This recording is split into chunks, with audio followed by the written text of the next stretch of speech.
Ladies and gentlemen, welcome and welcome again to Digging Deep with me, Taimon Monica Shafoli. On this channel, we discuss real life stories from real people. This is a judgment-free zone because you know why? Nobody's perfect. I'm not perfect, you're not perfect, so let's be humans. Today, I've got a very heavy, beautiful woman. See the way I'm advertising as if it's a beauty pageant show. You are very beautiful, my sister. Thank you very much. Something major has happened in this young woman's life that has changed your life forever. You are forever a changed woman. Before we get to that, please introduce yourself to my people. My name is Memory Karunga. Yes. I hail from the town of Ochiwarongo. And I'm a motivational speaker. I'm also a YouTuber. You can find me at Memory Karunga on YouTube. Yes. So I inspire people with my story that you're about to hear. Yes, and your story is absolutely inspiring. So I want you guys to open your ears, shock them, take a piece of it and shukula them a little bit. And listen, life is full of surprises and life is difficult. You know, with social media, we are all pretending we are living in this bubble, everybody's happy. Life is not like that. On this channel, we discuss real life. And it's not as glamorous as we make it out to be. Yes. Talk to me about what your life was like on that specific day before the event that you're going to tell my people about happened. I grew up in a very beautiful home with both my parents, my mom, my dad, and my siblings. And my parents had planned a trip to the farm and told me that we have to go. But where did you grow up? Which town? Ochiwarongo. Okay, in Ochiwarongo. Yes. And that time I was working as a secretary to the governor in Kunene region. Okay. And when my mom planned that trip, something in October told me, no, Memory, you're not going. And I was a mama's pleaser. I would do anything my mom says.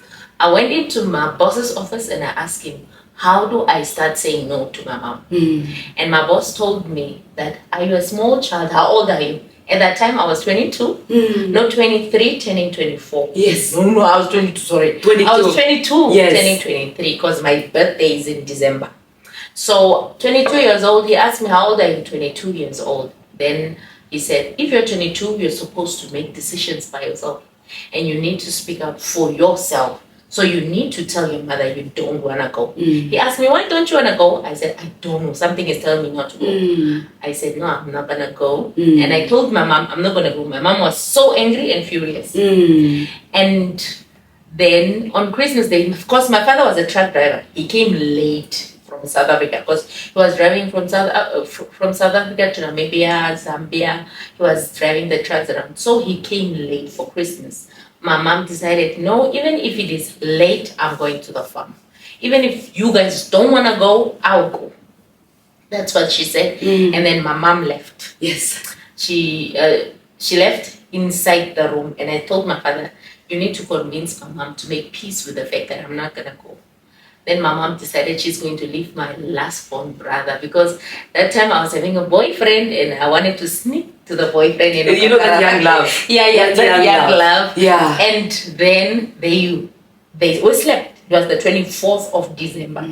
We slept 2 o'clock. They put on alarm. 2 o'clock they decided they're going to drive to the farm. And after saying my goodbyes, my mom, the last words she said is, I love you. And my dad said, stay with my daughter, I love you. How many people were going? With your mother and your father? How many? It was my mom, my dad, my father's mother, which is my grandmother, my sister, our last born sister, 4. My 2 brothers, that's 6, and my son, and my cousin's child. 8. 8 people. 8 people, 8 family members. No flat overloading. So it was 5 adults in 3 children. And they were sitting on the laps. So and you said they were going where? They were going to the farm in Queen Sofia between Kamiyap and Ocho. Okay. And then while I'm just taking a snooze, a very beautiful snooze after I said goodbye. No, then they went go pick up my grandmother and came. I think it was just meant to be that I had to say bye to my grandma. Yeah, she had to come to your house. She came to your house, you said goodbye to her. And I said goodbye. Yeah. And they drove. Yes. When they drove, around 4 o'clock, I'm receiving a call. My brother He must be Osi memory. Now in Damara we say Osi memory. So Osi memory we're in an accident. I'm like, what happened? We're in an accident. The first person I asked, because my son also was in that car, I asked my son, how is my son? No, I'm holding him. I said, okay. And my mom, I don't know where she is. My dad, he's here, but he's having blood all over. And Oma, our grandma, I don't know where she is. My sister and my cousin's child, is telling me Karere's head is open. Karere was my little sister, my only sister from What is open? The head, the skull is open. Okay. Now that boy at that time, my brother Cedric was 16 years old. And I told Cedric, be brave right now. Did you call the police? No, because he took my father's phone and he was calling from my father's phone this whole time. And he said, no, I tried to call the police, but I called you first to let you know. I said, look for the bodies. Started looking for the bodies. He found the bodies, identified. He was calling the police. Police were just hanging up the phone. Because the boy was talking, traumatizing. You see, when someone is in shock, so they thought it was a prank call. And we called MVA, we called the ambulances. Help only came around 8. So that's after how many hours? From 4 up to 8. 4 hours later. Yeah, 4 hours later. So this young man, how old was he? He was 16 years old. So this 16-year-old boy was with this whole drama. Yeah, and he is catastrophe alone for 4 hours. Yeah, and he is also struggling with mental illness right now. It's not possible that you will not struggle with mental illness after going through something like that. Yeah, and then I started praying, I started crying. Now I had to go to my grandfather's house to tell my grandfather that this thing has happened, and the church people were there for us. That was now just the beginning of my trauma. Later, it was established that I needed to go to Ocho because I was in Ochivarango that time. Yeah. Okay, now you go and see your grandfather. And the church people also come and try to, they are there for you. As you say, this, what we are seeing is the most traumatic event in your life. That was just the beginning of the tip of the iceberg. Yes, that was. Please take me through what happens next. I went to my grandfather's house because my grandfather was also at his farm. So it was only my auntie and my uncle that was at the house. So I had to tell them what had happened. And then I was just with them and busy calling our MBA because one of my brother's skull broke. His spinal cord broke, but the bone did not move. That's the good part. His intestines were torn. And he's still alive? He was still alive in that moment? He is still alive. His ribs teared his intestines. I believe that it was my prayers that kept my brother alive till today. And I said, God of the dry bones. Because I know my mother was teaching me the Bible. I know my mother was telling me and coaching me how to pray. And I said, God of the dry bones, you took everyone, because that time it was confirmed that everyone is dead. Now at least keep my brother's life. Keep my brother's life. And then they took him and rushed him to Vanduk from Ochivarango. In the meantime, my family members, we gathered now. The extended family were called because we are from Ochivarango, both my mother and my father, and they were just staying in the same street. Can I just ask? Obviously, your brother is taken from Ochivarango to the hospital. What is it? It's 8 family members. Can you tell me what has happened to each and everybody? Okay, my father was alive that time that my brother called me, and my father died also. But my mom, my grandmother, my sister died, and my cousin's child died at the spot. So he died at the spot. Did your father die at the hospital? No, he died later, like holding my brother's hand. Because he was trying to say something. Before the police came, he was gone already. He was gone because my brother was constantly on the line with me. He was having my father's phone and on the line, briefing me what is happening, who he has called, and I was now also calling on the other side, help. How many people died? That's 5 people died. before the police came. 5 people were dead. Yeah, 5 people were And dead. 3 people were alive. 3 people were alive. Who were those people? My son, David, he's now turning 13 this year. Yeah. And my brother, Cedric, the one who was now the savior of the event. Yes. And then Ashu, that was critically ill. The one with the skull and everything broken. That one was now the one that was left. Yeah. So after now the whole family gathered, the police called me. These bodies need to be identified. You are 22 years old at that time. In 23, after I've turned 23 now. Yeah. Because it was after the 9th is my birthday. So the police said the bodies need to be identified because this boy that is with us is a minor. He's 16 years old. He can't identify the bodies because after Christmas I'll be going to Erongo. So I'm the one that took on the case. Unless if you want your bodies to lie up to the 2nd week of January and bury maybe somewhere on the 18th of January because I'm going on leave. That's what the police officer told us. So we needed to travel immediately that Christmas Day to Ocho from Ochivarango to identify. This thing happened on Christmas. Christmas Day 25. And then family members didn't want it to follow me, accompany me. Why? Because of in Damara culture, you don't travel on Christmas Day. Okay. So one of my mother's cousins at least said, no, I cannot let her go alone. And she followed me, and I was with my then boyfriend because my boyfriend was at work in Okakarara. Immediately when he heard the story, he came to Ochivarango. So he accompanied me, and we went. So the only date of birth I did not know was my grandmother's and my cousin's child. So I confirmed with the rest of the family their dates of birth because I knew my parents' date of birth. So I had to go and confirm. When you confirm death at the police, they don't just say, how old was your mother? They need to take out the corpse. Like, your mother's corpse comes out. Yes. And you are 23. And I'm 23. They pulled out my dad's corpse. And I had to view and say, confirmed, this is who. Second, my mom's corpse. I had to confirm.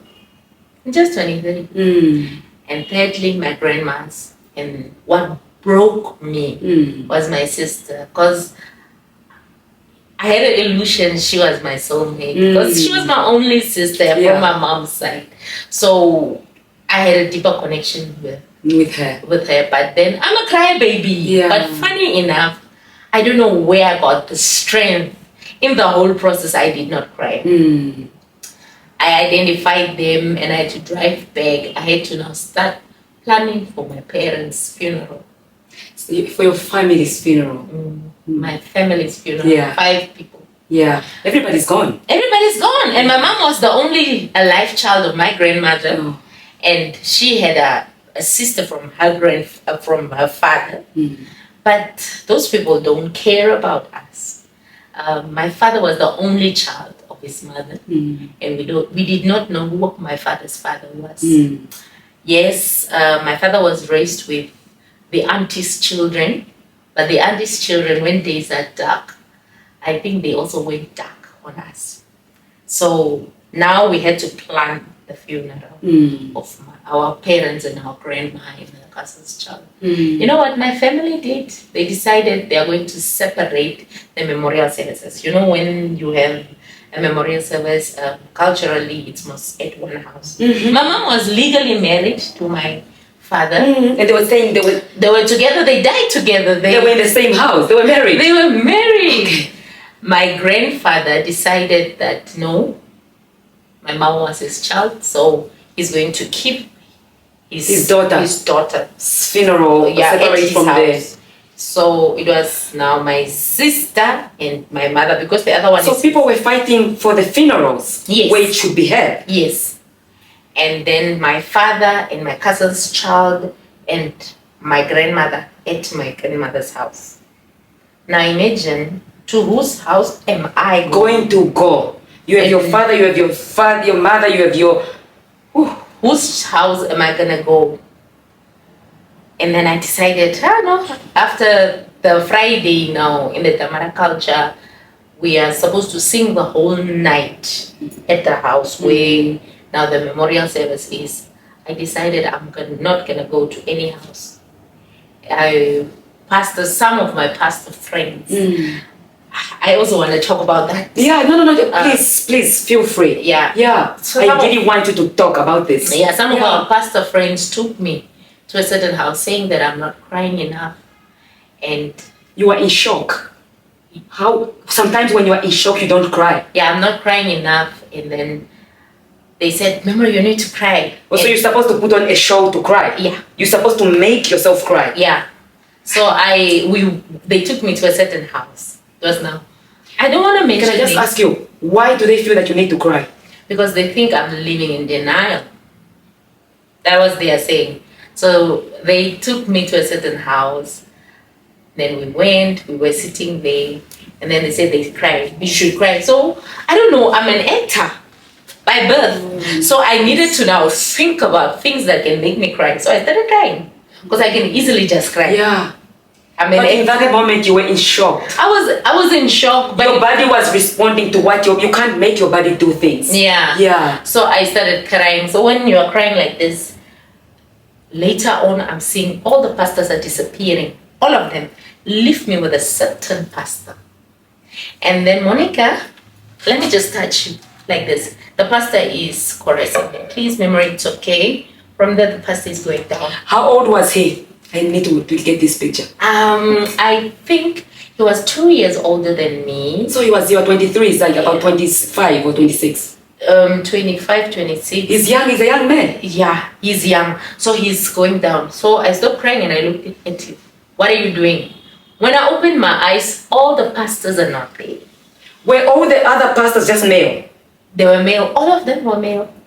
See, so they took me. World of pastors, eh? They took me for a counseling session. I'm the girl that grew up in church. I'm not shading the church, but these things that happen in the church has to be talked about. And people have to talk. Please go. I really want you to go on that part. Not that we're forgetting the other part. Yes. I want you to touch a little bit on what happened on that when he started touching you. He started touching me, going down. I asked him, "What are you doing?" And he's like, "No, I'm just trying to tell you, you should be strong." I said, "No, you are touching me inappropriately." I stood up and I went out. All the cars of the pastors that brought me were not there. They vanished. Was this in a church? It was at a certain house. Okay, of one of the pastors, I guess. Of one of the pastors. Yeah. And that's one of the things that made me, because I was like strongly in the church, made me go away from church. You were Christian? Yeah. Like deep, born again, that kind of stuff. I am still born again. Okay. I was like, let me say how they brainwash you. I was deep in the things. But when that incident happened, I don't know why we are moving away, but I think it is for a reason. That incident did not stop there. I went back to where I was living. Now everybody will know who it is, but it's okay. Yeah. Where I was living. It's not a secret. This is okay, please go on. And then the pastor was disturbing me. And for that matter, the pastor is married. Pastor was disturbing me. On your family's funeral, the pastor is disturbing you? No, after the funeral. After the funeral and the pastor was else. disturbing me. Okay, before we get to the pastor, disturbing you, can you just tell me after you've done, what are you doing? He stopped touching you. I want you to go back and tell me how you dealt with the burial of your family. Because remember that everybody's fighting for my funeral. Take me through that until everybody got buried. I want you to take me through that process. Okay. Now, when we're organizing, because now I had to be between Ventug and Ochivarango. They are calling me at the hospital saying that you need to sign these consents and these consents. Because you have 3 members that are in the hospital. No, only one. Only one, the one with the skull. And yeah. So I needed to come here and sign consents, and they needed to brief me what they are doing to do to him. So I had to come here, go back. Whenever I'm coming here, my family in Ochivarango, I don't know now, is it my father's side or my mother's side, they would go in. The other one would take dishes from the house. And my brother decided he's taking the car. of my father. While I'm gone, people were just taking things. They were inheriting. They were inheriting without a formal setup of the family. Let me just ask. Did you have a sister or a brother or somebody left? Or were you the only child left? Because No. your mother and your father were married. Yeah, they were Your married. mother and your father is passed on now. And your sister? My sister is also passed on. She passed on that specific accident. In that specific accident. So who are you left with? That's your I'm brother and left sister. with my elder siblings from my father's side. Oh, no, from your mother's side, nobody was I'm left. the oldest. This older sibling from your father's side, were they living in that same house? No, they were not living. So you were the only child that was living in that same house? Yes. Okay. So whenever I used to come here to Bantu, I used to leave my brother, now the hero of the accident, in Ochibongo, at the house. While he's sitting, because now these things traumatize him. So you would just be sitting like a zombie. People would come in, they would take things. Because my brother only started telling me these things last year.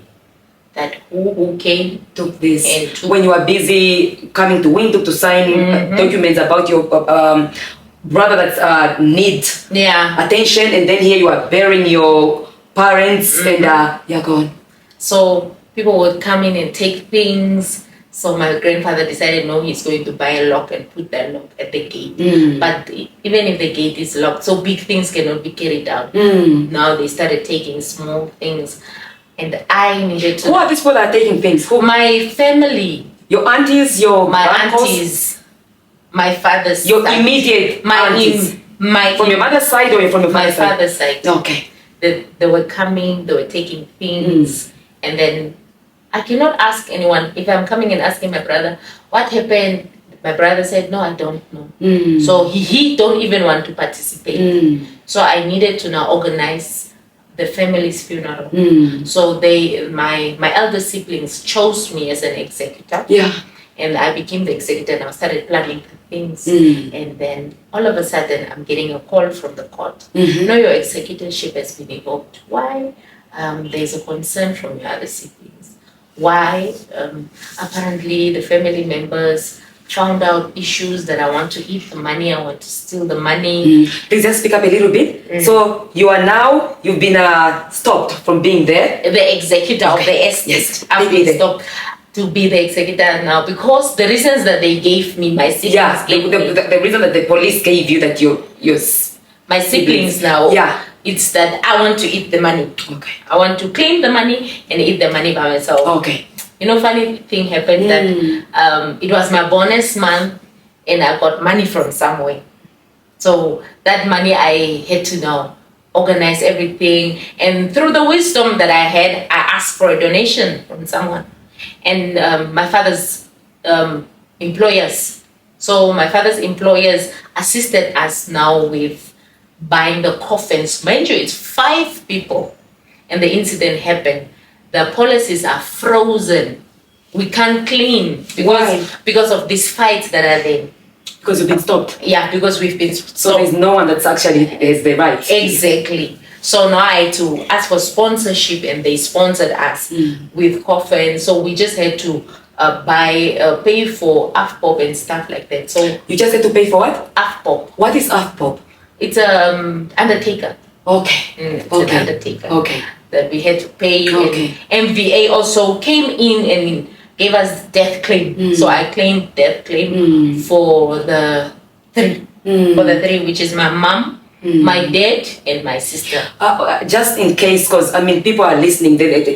Not that I would want anybody to find themselves in this situation, but life happens. If somebody finds themselves in this situation, what is you said NDA also? MVA. What is MVA? Motor Vehicle Accident Fund. What is that? It is an I understand what it is. I just want you. What is that? It is it's an organization that cater for people that were involved in car accidents. They cater through services like if someone dies, then you get a lump sum money. And if your parent was employed getting money in, you get every yearly allowance till you are a major, not a minor. They can also fund for your education after you're done with your school in the SADC region. Yeah. There's so many services that MBA gives, and they also pay for your hospital bills. How did they get involved? Did you go to them? I went to them immediately because there's an office in Ochibarongo. So that's what I was going to ask. Yeah, so there's an office in Ochibarongo. Yeah. So you went to them and you told them, I mean, my family is in a car accident. Yeah. A, B, C, D, and they came in and they helped out. They helped out from the beginning to the end. Yeah. And they was there and they were explaining all the services that they are having. They are called MVA. M and V and the A. Yes. MVA. Even lucky enough, I knew a lady that was working for City of Bantu that knew a paramedic in MVA. Yeah. And that person assisted us from picking up my brother up to his rehab.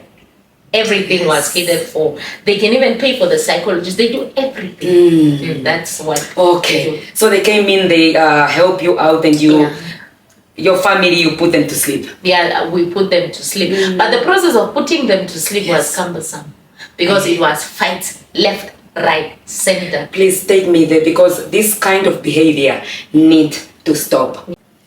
Okay, so now here you are trying to put your family to go to rest, and you've had this company that has come in to help you out, the MVA. They've come in there, they've helped you out. Please take me through what happened next. After we laid our parents to rest, your whole family, my whole family, I had to go back to Opo to work because now everything is, the dust has settled. Everybody now decided to take whatever they are taking. Now, culturally, when it comes to every culture, when someone dies, people have to inherit children, right? Yes, but it happens in Damaras. It also happens in Bamboo, because they were minors. Yes. I was now left with 3 brothers. One 20 in coma, for that matter, the one with the skull issue. Second one, 16, the hero of the show. And the last born, which was 12 years old. No family mating was held. Which is your son? Which was my brother also. Okay. My son is my responsibility. Yeah. So my son can't be inherited. Can I just ask you, how old was your son? My son was 1 year and 6 months. Nothing happened. Your son, a baby? Yes. The baby survived this? The baby survived this. I was about to ask you whether your son was aware of what has happened, but now you say he was 1 year old. He was aware because after the accident, when we went back, he was playing the incident. He was the little 1 year old baby survived the car accident. And he was playing it. Woo! And that was even traumatizing me more. Right. So at this time when you go back to work, was your other brother was in the hospital? Is he now out of the hospital? I know, he's in coma that time. He's in the coma. How long was he in the coma for? 3 months. 3 months in the coma. And every second week I had to travel from Opo to Windhoek. And the star of the show at this moment, when this one is in the coma, and you've gone back to work, the star of the show, what was happening to him in this moment? What had happened was we had Damaras. He was having Afrikaans in school. So I was working in Opo. Opo does not have Afrikaans. It's only having Osherero. We are from Ochibarongo, but we could not even speak Osherero. So I decided to leave him in Ochibarongo. There was no family that was volunteering to take my brother. So I had to leave my brother with my nanny, because my son and me were living together, my nanny and my son. So now every second week I have to come check on this one because my life was just on the road. It's 23. 23. You have your brother that is you've left in Ochibarongo, you are responsible for him. You have your other brother that's in a coma for 3 months, you are responsible for him at 23. And you have your 1 year old that has survived the car accident, who you are living with in Opuo. And then there's also another one, the 12-year-old, grateful. They helped me with Brendan for a year. Brendan stayed there without me paying a cent and sending a cent to them. They helped Brendan. Yes, the money that was coming in from MVA, I would give them. They helped me, and those are one of the people that I can be grateful for. Even if I have to talk about what I've been going through, I'm going to appreciate. Who are these people again? Sister Melly. Yeah. I hope sister Melly. Sister Mary. Melly Dirhat and her husband. You know, I can't say Melly. Yeah, I understand. Yeah, I don't want to laugh. I hope Sister Melly and Pastor Rodri. Yes. They really from which helped. church? Moravach. They were pastors. They were even colored. They're not. I hope they get a chance to watch this video. Yeah, I really appreciate them. We call them earth angels. They are earth angels. Yeah, you know, angels. We think sometimes angels are. There are people that are earth angels that help us through situations, and those were one of them. They were one of them. Yes. So my brother Brennan stayed there for a year with them. Yes. And now I had to juggle with these brothers of mine. Yes. And then after that year, my grandfather, I decided to take Cedric because the thing Cedric was now into was abuse of substance. Cedric was the star of the show. Yes, star of the show. Of course, something has to happen. And I left the trauma that he's gone through. Yeah, I left the star of the show by himself in a house in Ochibarongo. Yeah. So now he had to go through these things by himself. Absolutely. And I understand why he would go through substances. Yeah. He needs to pretend he doesn't want to feel the pain. Yeah. Something to help him with the pain. Yes. Yes. The entire family is in Ochibarongo. No one is coming assisting Cedric. Cedric is staying by himself. I have to now give Cedric rules through the phone. Obviously, as a 16-year-old. Yeah, you are also just a child. And you think you are a grown woman. You are 23. You know when you are 23, you think you are a grown woman. You were a child. I was a child. Yes. I was literally pushed into adulthood just by things that happened. Yeah. So I had to later on take my brother to Opuo with me. And then I put tenants in the house. It was a family house. It belonged to my uncle, my mother's brother. And my grandfather decided he's going to sell the house. And I'm asking my grandfather now, grandfather, if you're selling the house, what will happen to us? No, we will see. Wait, this is your father and your mother's house? It was a family house, my uncle's house. It was not my parents' Okay, I understand now. Yeah, so my grandfather sold the house and now we were left in the streets. The Chibarongo house did not exist anymore. The Chibarongo house did not exist anymore. And I got so angry. And I told myself, I'm going to revenge. And my vengeance, I decided to go into real estate. And I bought my first house. I bought my second house, which I'm also planning to do business in. That's how my real estate business started. How did you buy your first house? Because, you know, if somebody is... Sometimes we have to go through pain to become what we become. If somebody is... Can you just... You don't have to tell me everything, but how does someone... Your father dies, they've heard the story, just suddenly, I buy my first house. And please, just give me the first house. People were even saying that I took my father's money and I bought the house. You know what? I was working as a secretary to the governor. And it's a contractual job that I was doing. So it's renewed after every 5 years. If my governor dies, then I'm no more employed. So I've already known that in the back of my mind. Now I started fishing for jobs as a permanent employee. And I became a permanent employee, which I moved then from Opuo to Ochodonjuba as a senior administrator. So that's when I could afford to buy a house. That was one of my benefits. You saved money. No, I bought through the bank.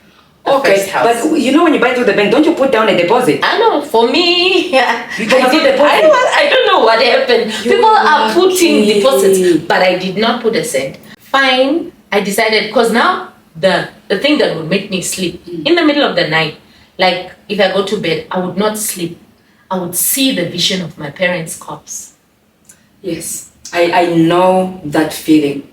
I would see my parents' corpse, and I would hear how they were pulling out the when you went to view them. Yeah, when I went to view them, and that's now how this thing started paying off. I know exactly what you're doing because every corpse that I've ever seen in my life, I don't remember those people when they were alive. Exactly. I always remember them as corpse. Yes. So I absolutely understand what you're talking about. I could not sleep. I would sleep at 4 and wake up at 6 for maybe 8 months straight.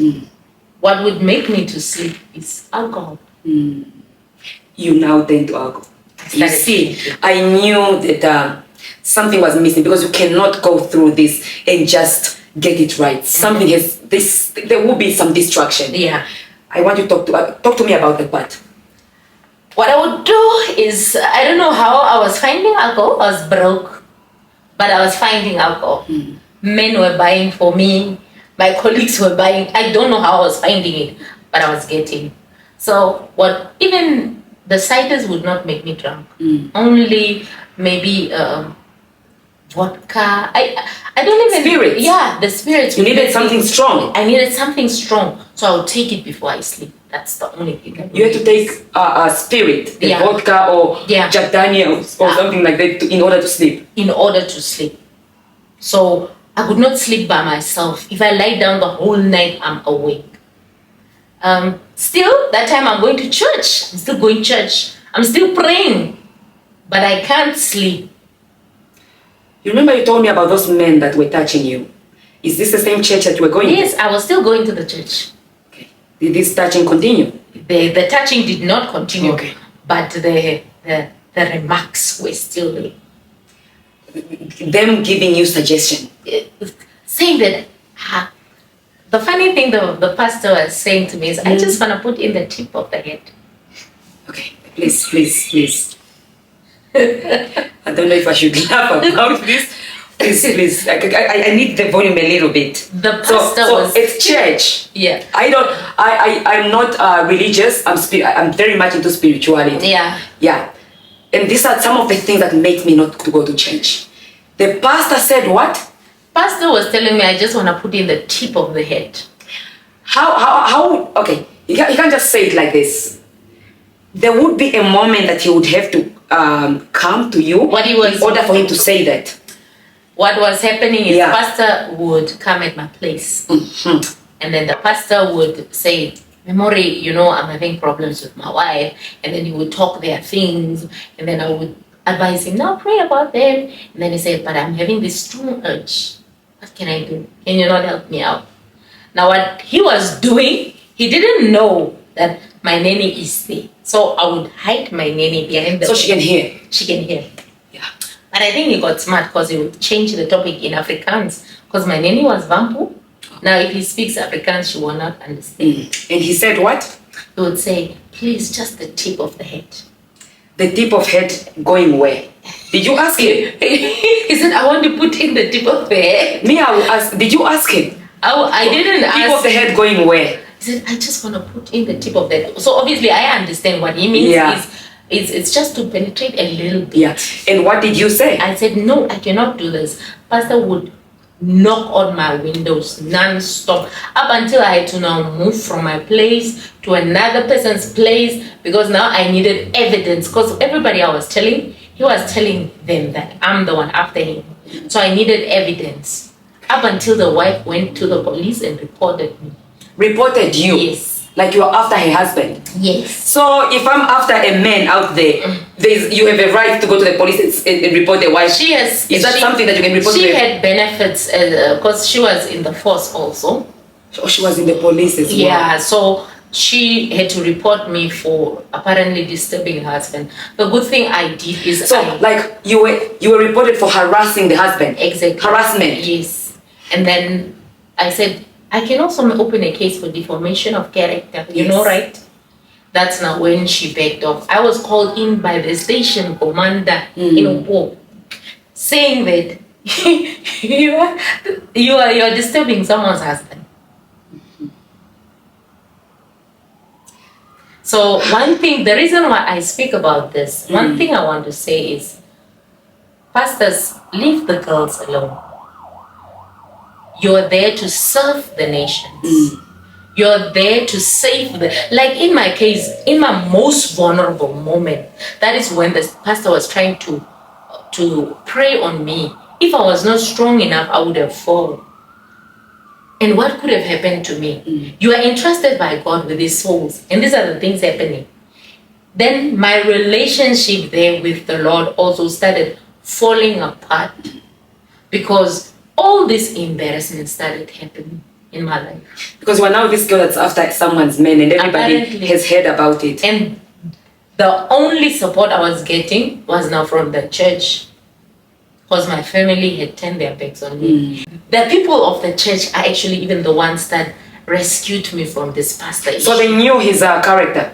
They knew, but I don't know why they were not addressing, because I had to call a certain pastor and say that this is happening. That was the end.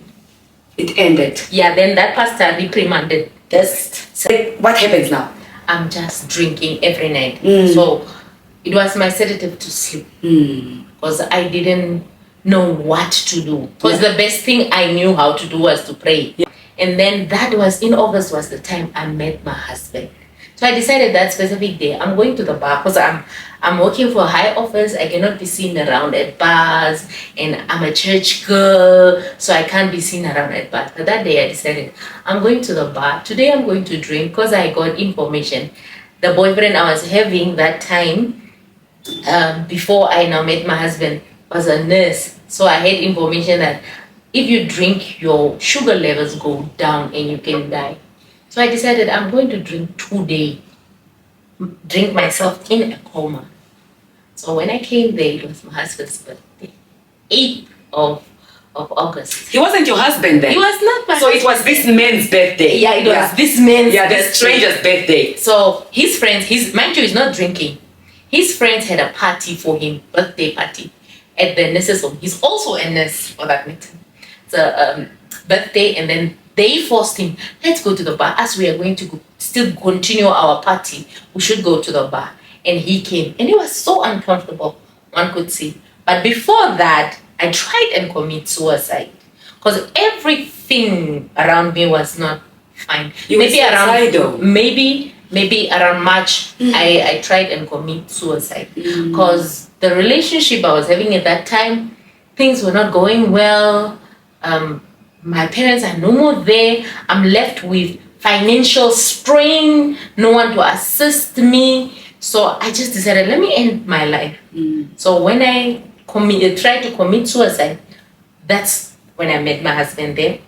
And he counseled me through, asking me, why would a beautiful girl like you want to kill herself? I was very open with a strange man that I met at the hospital. You felt comfortable with him? Yeah, I felt comfortable. Why did you feel comfortable? What approach did he approach you in order for you to feel comfortable? When I opened my eyes while he was trying to pump medication and resuscitate me. Oh, when you tried to commit suicide? Yeah, he was trying to resuscitate me. So I started now talking to him. He asked me, the first question he asked is, why are you so stupid? Why are you trying to kill yourself? A pretty girl like you. And I was like, where am I? Where am I? Am I in heaven? I wish you were in heaven. I wish you were there. He was so angry at me. And then I started talking to him. And I promised him a cool drink. But the funny thing is, I did not take his name. And he did not give me his number because he was on duty. And it's unethical for him to exchange numbers with me. So he just talked to me, gave me counseling. Every time he comes in the ward, he would talk to me and say, no, life is... You were admitted, so you really tried to commit suicide? Yeah, I was admitted. And ended up in a hospital? Yes, I ended up in the hospital. So every time he comes in... this story. You've lived 1,000 lives. Yeah, I agree. Yeah. So he would talk to me, ask me how I am and what pushed me there. And I was so comfortable with this man. I went back, but the hospital was just close to my office. I'm coming every day at the hospital with a cool drink, but I don't know who should I go to. And I was shy to ask people. I was shy because there were other people that I knew. If I asked them, then they would want to know why I'm asking for the nurse, who he is and stuff like that. Did you feel attached to him? I felt something. From the first time. What did you feel? I fell in love. You were in love with him? Yes, I was in love with him. I was like, I was actually looking at his lips. I was looking at his muscles because he's a muscular guy. So I was already envious of him before he even asked you out. Asked me out. So that day in the bar on his birthday, I told his colleague, So you came with this guy that I like, because obviously I'm in the spirit. Okay, so before you met him at the bar, you've known him from the hospital. Yes. Okay. Yeah. This is a love story. Yeah. Okay. So I asked her, because she was now a friend of a friend that I knew. Yeah. So I asked her, so you came with this guy that I like? So she said, you like him? Yes. So he's not drinking? No, he's not drinking. So he asked me, what are you doing here? I said, I came to drink my sorrows away. And he just told me, go home. Because he knows. Yeah. He said, go home. And what happened to my cold drink? And I was confessing, because at that time I'm drunk. I was coming with a cold drink, but I did not take your name. And I did not take your number. Then he said, here's my number. I said, obviously knowing me, I would never text you in the morning. You take my number and text me. And he took my number, and I was so excited. I now forgot about my problems, and I was excited to talk to this guy. So I went back, and it was the longest, how many hours of my life? 12 hours of my life, because he texted me exactly 20 minutes past 10 in the morning. So I was waiting the whole morning anxiously. Why is he not texting me? Why? What happened? I know that feeling. Yeah. So he texted me in the morning, and the rest is history. And he proposed in a month's time. He proposed after you guys being together for a month. From the day we met. His birthday. From the day that you gave him he gave you the number. No, you gave him his number. You know what I mean? Yeah. Yes. In September he proposed. He's your soulmate. And I was like, no. You know Himbas, how we know Himbas? He's a Himba. No. Yes, he's a Himba. Himbas are sexy. I think they're sexy. They're sexy. Yeah. Am I the only one that think they're sexy? You know me, I'm attracted to weird men. I find Himba men to be very, very sexy. They are. Yeah. Himba men out there, single ladies. So I thought, no, those people like witchcraft. Maybe this guy, he's into... Yes. Okay, that's the part I don't know. As from Ocho, if we see Himbas, we're afraid of Himbas because we'll be witched. So that's what we know. So I thought this guy is maybe into a cult. We are not from the same culture. And this guy is just proposing in a month's time. What does he know that I don't know? And he already knows my entire life. And you want to take up all these problems. What is it that I don't understand now? What is it that I'm That's missing? what you were thinking. That's what I was thinking. So I did not say yes. He gave me the ring. Actually, he was coming to Bantu for a weekend, so he gave me the key, his room key, so that I can go and check the house for him and maybe do whatever I want. So in that room key, there was a ring. So he gave me, I took the ring and I threw it in my handbag. And he said, don't just throw that key like that. It's very precious. And I said, what kind of a key is it? I can afford to buy. What's so special about the key? Yes. That's what you said. Yeah, I can buy another key bag, even if it's lost. So take out and check. Have a look on that ring. Look at it careful. On that key. Yeah, look and at I it took it out and I said, because he is a very humor. He has a good sense of humor. He likes jokes. So I took it out and I was like, when I was looking, I saw the ring. And I said, there's a ring here. For who is the ring? For who is the ring? And he said, who's holding it? You know, Himba men are never straight men. He always, if you ask him a question, they go through corners. They're going through around the corners. Yes. They like proverbs. So he asked me, who is holding the ring? And I'm like, so? What do you mean? Then he said, no, it's fine. You can take your time. Because I was shocked. I didn't expect that. He said, you can take your time. So he didn't tell me when he's coming back. I took this ring, put it on. I'm mentioning. So he came back. Yeah. When he came back, I have the ring on because he didn't tell me when he's coming. So I said, I wanted to quickly remove the ring. You didn't want it to see that you put it on, but you're actually happy. But I'm actually happy. Yeah. Then he said, no, it's fine. You can keep it on. So he started now asking me, when are we planning the date? I want it in 6 months. I was, oh, brother, hold on. So the date of the wedding? Yes. He started now talking about the wedding 6 months. And I said, oh, brother, hold on. What? Relax. Let me get to know you. And I asked for a year. And he gave me a year and 8 months. to get to know him. Get to know him. And then we got married. We had babies, and that's how many babies did you guys have? We have 2 together. Oh, so you have 3 kids now. Yeah, together we have 5 kids. Oh, because you had 2, you had 1. Oh, yeah. Okay. So now we have 5 kids. And then when I got married, my family started saying, she got married with the father's money. None of my family from my father's side showed up at my wedding. They didn't even come at my, but I made specifically a point, went to each and every one of them, told them, I'm getting married. It's fine, you can get married, but you cannot get married while you didn't put a tombstone on your parents. And I Why said, can't you get married before you put the tombstone on your parents? apparently it's culture. It's 5 people that passed away. Yes. Tombstones are extremely expensive. Yes. Are they going to pay for them? No, I had to do it. So I said, okay, I promise you, after I get married next year, the other year, I'll put on the tombstones. So maybe that was the reason why they didn't come to my wedding. And then the next year, I thought Damaras were the most easy people. They are also this complicated. Mine are complicated. I thought Wambus were the most complicated tribe in Namibia. I thought Damaras, everything is just easy. So they are also very traditional. Yeah, my story was like that. Yeah. So the next year, I put on the tombstone of those 4 people I actually put on.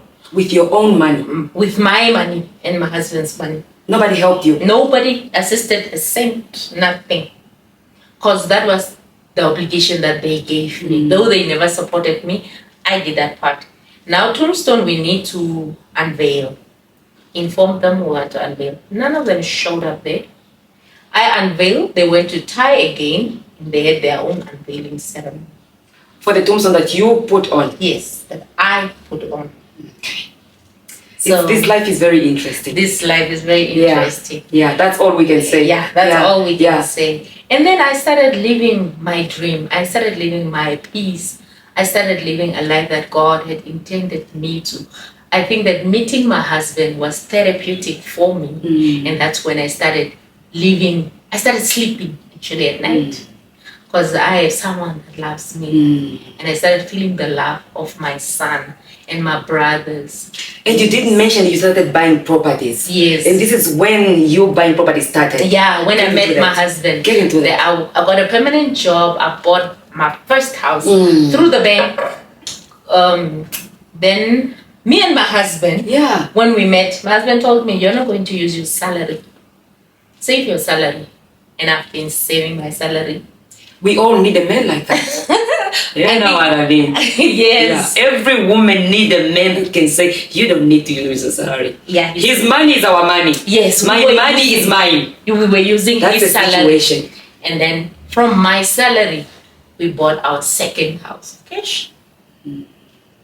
Saved up money. And the monies that we saved up every month. Imagine, for 5 years, I've been saving my salary. There was a moment my husband was not working. That money kept us through. And we even upgraded that property. That's where we now started saying, okay, property has value, it's coming in. Yes. So that is how my life has changed. Just because of the hardship that I faced when my grandfather sold our house. That's when I bought our first house. It made you want to have a house. Yes. It made you want to have a home. Because you felt homeless, obviously. So, and I wanted to say that there's a verse in the Bible that says, Romans 8 verse 28, everything works together for the good of those that love the Lord and is called according to His purpose. When my parents passed on, when these things were happening, some of the people were feeling pity on me. Some of them were rejoicing and some of them were in awe. And I myself, I was shocked. But today, if I can sit back and I look, I'm referencing back to that scripture and say that God knew what He was doing. I don't think that I would be the kind of woman I am if not I have gone through this thing. I'm not telling my story because I'm spiteful. I'm telling my story because I want people to learn. I want people to see that at the end of the day, there is a solution. There is hope for the next girl. And a young girl that feels like people are being unfair on you and you cannot make it in life. You can definitely make it in life. God has a vision. The only thing you need to do is to stand firm, have discipline, and work hard. And then your ways will be open. You see, when I say this platform, when I started this platform, I didn't really know what I'm doing.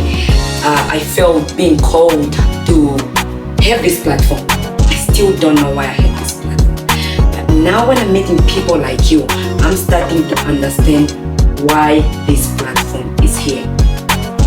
You know, we have this life that we are living in social media, everything is shining.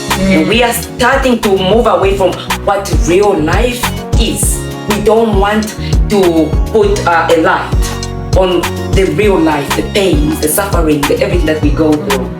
And I'm starting to realize, I think this platform is here to bring people like you to tell the hardships that life is really about, and how we go deep in the ocean and then we come up and we are still standing. Yes, we are still standing. And until next time, we are digging, we are swimming, and we come up.